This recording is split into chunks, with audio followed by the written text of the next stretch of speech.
Hello guys, in this video I'm going to show you how to sort your income automatically on Revolut. So it's pretty easy to do. I'm going to show you step by step. Basically, you just have to open up the Revolut account and go to the home page.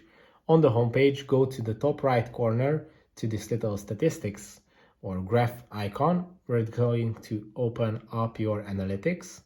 Then scroll down to the bottom of the list and you will find this option, sort income automatically. And when you open this page, this is what you're going to see. This is your income distribution, and you can just add the different pockets where you would like to sort your income. As you can see, investments, joint accounts, and all the sort. As you can see, you can type in the percentages. And if you tap on activate, all the time when you have your income arrive to the Revolut account, it's going to split into these pockets. If this video was helpful for you, please consider sending a super thanks donation.